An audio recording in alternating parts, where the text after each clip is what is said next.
my YouTube channel. My name is Folake Agombiade, aka the Customer Seductress. For those of you that are meeting me for the very first time, I'm a trained psychologist, management consultant, a human resource professional, and most of all, I'm a life coach. I wear many caps, but today I'll be taking you on an amazing journey into the world of behavior. Yeah, as a trained psychologist, I think I'm qualified to do that. Okay, if you missed last week's video, let's start from there. You missed out on some pretty amazing stuff.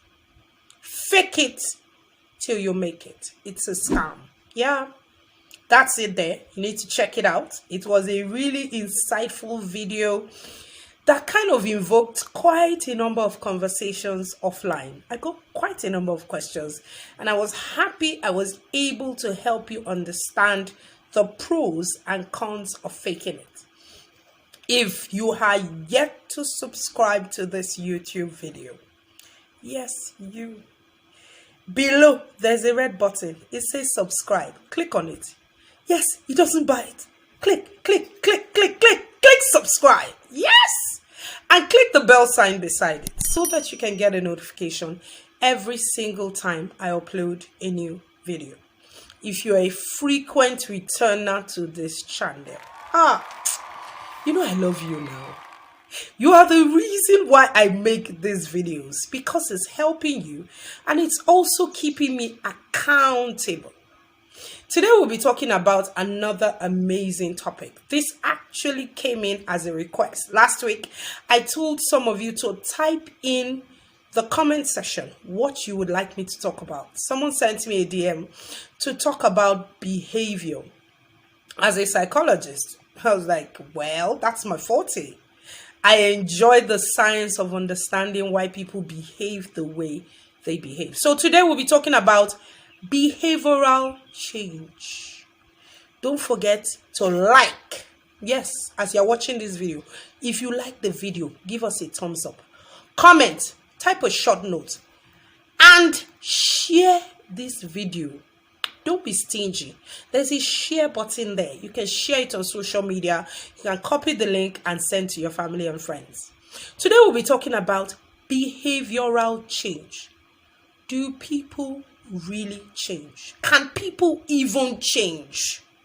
When people say, I'm gonna change, or when people get a second chance at life, you know, recovering from an addiction, trying to break a habit, and many other things, even just starting a new year, a lot of us has vowed to change in this new year. So this person was asking, do people really change? Do people really change? That was the person's question. Well, you may be well on your way as this year is starting to making some changes. You know, New Year resolution, January kind of thing. If so, then it's great. It means you are one of the few people who have the superpower and have the value chain of change on lockdown. This particular topic is a bit long, so it's going to be a two-part series on can people change? Part 1. I needed to say that. For some of us, you may be feeling discouraged. New Year resolutions and goals are notoriously hard to keep. Yes, for a lot of people, especially when it's aimed at certain things like your health, losing weight, eating better, exercising more. Some of us have already fallen off the exercise wagon already. In fact, no matter what we decide to make a change on, no matter how we are strongly motivated about it, adopting a new or healthy habit or breaking an old one can be terribly difficult. We need to lay that baseline. It's not easy to change. But research suggests that while your efforts may be hard, it is worthwhile. Even when you encounter setbacks or find yourselves backsliding, let me use that word, from time to time, Anyone who has ever made or broken a New Year resolution can appreciate the difficulty of behavioral change. And that's the focus of today's topic. Making a lasting effort in changing in behavior is rarely a simple process. It involves substantial commitment of time, effort, and emotion. A balance of the three.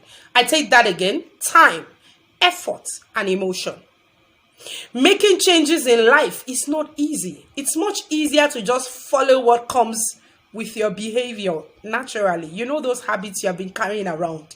It's easier for you to branch at a fast food joint and stuff yourself up with all the junk that you can get than making an effort to take a smoothie. I've told myself I'm going to break some of my sweet tooth habits this year, and I've been trying to stay consistent to it.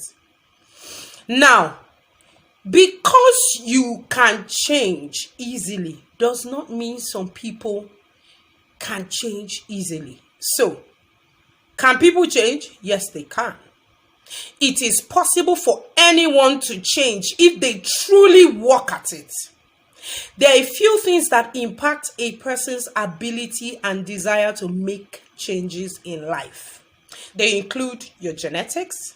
For some of us, losing weight is a bit difficult due to genetics, and so many other things that are tied to your DNA. It includes your motivation, and of course, your personality plays a strong role in change. For certain personalities, types that are very strong, they have the ability to take hold of situations in their life, make a decision, and follow it through. Having said that, change may not be easy, but psychologists have developed effective ways to help people change their behavior. Therapists, physicians, and teachers have been using these techniques. Researchers have also proposed theories to explain how change occurs and understanding the elements of change, the stages of change, and the ways to walk through each stage that can help you achieve your goals. And we're going to be delving right into that quickly. The elements of change. To succeed in any change process in behavior, the three most important elements include: number one, readiness to change. Yeah, very simple and easy, but that's the beginning. You must have the resources and knowledge to make lasting change. You must have the resources and knowledge to make lasting change. Do you have it? That's the first question. As a coach, one of the things I do when I help people through certain situations in their life is ask well-thought, constructed questions that help you understand and get clarity to the purpose and direction of your life. So, do you have the resources and knowledge to make a lasting change? If you do, what are the barriers to change? Number two, is there anything actually preventing you from changing? If there is, and those barriers are barriers you cannot remove yourself, you need to get a coach. This is not the year of joining them to slam and say stuff about coaches. I have a coach and it's working for me. I am a coach and I'm coaching people and they're getting results. So get a coach if you can't remove those barriers yourself. Number three, what is your likelihood of relapse? What are your triggers? What might trigger you to return to a former behavior? Those are the three elements of change that you need to sit down, explore, and get someone who is skilled in the science of behavior help you look through so that you can change you can make some lasting decisions this year. Now, there are stages of the change model. I'm going to be taking 3 of them today. The remaining 3, we'll take it in the part 2 of this video. Now, one of the best known approaches to change is known as the trans-theoretical model. It's a psychological model that was introduced by researchers late in 1970. In this model, change generally occurs gradually. It doesn't just creep upon you. It's not just something you just flip a button and you change. It occurs gradually. And relapse is an inevitable part of the process. Any lasting change must involve relapse. Yeah, you must fall off the wagon. Yeah, it is your ability to get back from falling off the wagon that triggers change. People are often unwilling or resistant to change during the early stages of change. They eventually develop a proactive and committed approach to changing. This model demonstrates that change is rarely easy, and it often requires a gradual procession of small, sustainable steps. So, stage one of the change model. I told you there's 6 of them, but I'll be taking 3 today. Number 1, stage 1, pre-contemplation stage. What are the characteristics of pre-contemplation stage? Denial. Yeah, you deny. You don't have a problem. There's nothing to change. My weight is fine. Now bigger, no fat. I no key person. You hear different things. I'm not a drug addict. I don't need to go into recovery. My life is okay. I'm not broke. I'm not poor. But you can't pay your bills. Denial. And ignorance sometimes of the problem. So what are the strategies of battling these characteristics of the pre-contemplation stage?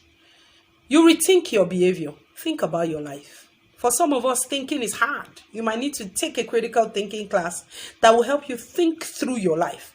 Number 2, you analyze yourself and your actions. What is that behavior, that bad habit? What is it doing to you? And how do you react even when it is destroying and pulling you down? Then number 3, assess risks of your current behavior. Where will I be in 3 years if I stay in this particular position for too long? This earlier stage of change, which is the pre-contemplation stage, is the stage where people are not considering change. You are using every excuse in the book to shut it down. People live in denial at this stage because they claim that their behavior is not a problem. You know, I'm just a casual smoker. I'm just a casual drinker. I don't have a drug problem. I am not stuck in one position. My life is not stagnant. Ogbeni, hey, Ogbeni means gentleman. You better be truthful to yourself. In some cases, people in this stage don't even understand that their behavior is damaging. They can't see themselves and the filth that they are in. In this stage, you might want to be asking yourself some good questions or get a coach to ask you how you have ever tried to change this behavior in the past. Do you recognize that there's a problem? And many other questions that I can't go into in this video. You might want to talk to me if you have a problem in this area, and let's work with it, getting you the behavioral change and getting you out of the pre-contemplation stage. The next stage is contemplation, stage 2. What are the characteristics of contemplation? Number 1, ambivalence. Yes, you're a bit ambivalent and you have conflicted emotions. Yeah, you're not sure. You're like, I really need to do these things. You feel uneasy. You're a bit distressed. Sometimes you have anxieties that tells you that if you don't find change soon, you're going to be in trouble. How do you handle some of these characteristics? Weigh the pros and cons of behavioral change. Why do you need to change? What are the weaknesses and strengths of that particular habit that you need to get rid of? Weigh the pros and the cons of that change that you're looking at. Confirm your readiness and ability to change. As a coach, I always do a readiness check with anyone I want to coach. I don't just want to take your money. I want to know that you're hungry enough to want it that bad. So when I take you through the sessions, you have the clarity and you have the drive to follow it through. Then you also identify what are your barriers. We said in the pre-contemplation stage that sometimes we don't even know these barriers. But in this stage, you identify the barrier. You become more aware of why you need to make the change and the benefits of that change. The contemplation stage can last for months or even years for some people. Most people almost never make it past the contemplation stage. They know there's a change to be made. But how did they trigger that change? How do they start? They're stuck.